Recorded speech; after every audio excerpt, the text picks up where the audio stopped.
Monetary Fund says the RBA has to increase rates next week, otherwise inflation will not decrease at the required rate for the 2 to 3% target until 2026. So what does it all mean?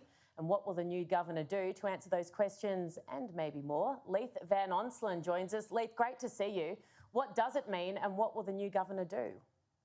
Look, there's probably a greater than 50% chance, I know I'm hedging my bets there, that the Reserve Bank's going to increase interest rates next week, unfortunately.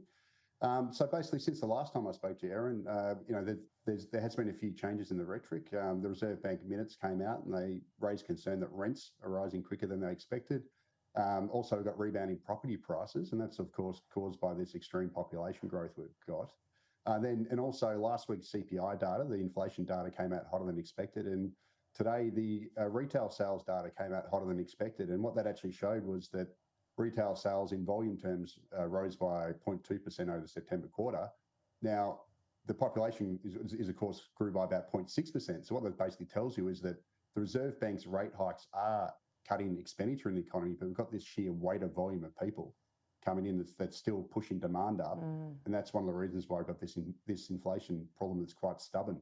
And that's been reflected most clearly in the rental market, which is the single biggest driver of the CPI. So basically, we've got the federal government pumping demand through running its highest immigration program ever, at the same time as the Reserve Bank's trying to slow the economy through interest rate hikes. And unfortunately, the federal government looks to be winning at the moment, which means the Reserve Bank's going to retaliate more than likely with higher interest rates.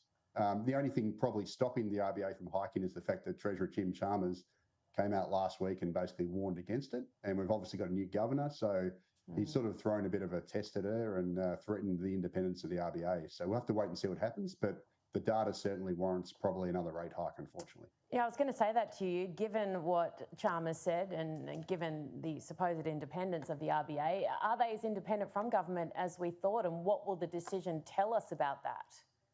Yeah, well, certainly, the new governor is obviously caught between a rock and a hard place here.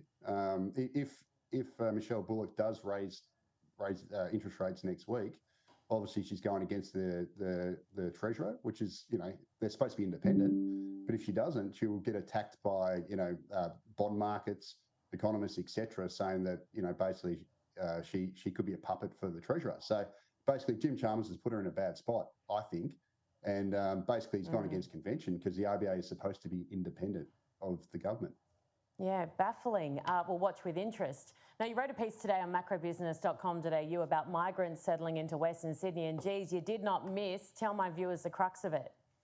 Yeah, so basically, for basically the past 15 years, Western Sydney has been basically the dumping ground of immigration. So effectively, I called it, cheekily, the Western Sydney Ghetto. So effectively, what I call the elites in the east basically live in their sort of lower density places, close to the water and the expensive spots, and they don't suffer the negative impacts from this immigration, which tends to get shoved into Western Sydney where there's a lack of infrastructure.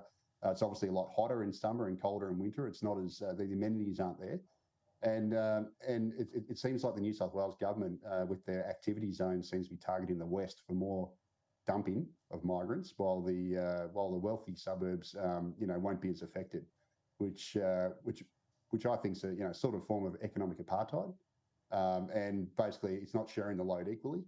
And the whole thing is if the number one solution to this problem is to simply slow immigration. There's no reason why Sydney or Melbourne needs to grow this fast. Sydney's big enough already. But certainly it's not the right thing to dump them all in Western Sydney, which is already struggling with overpopulation issues, congestion, all those sorts of things. Well, it's a hard one to talk about or debate because you get shut down. But Leith, good on you for raising it. Thank you so much for your time.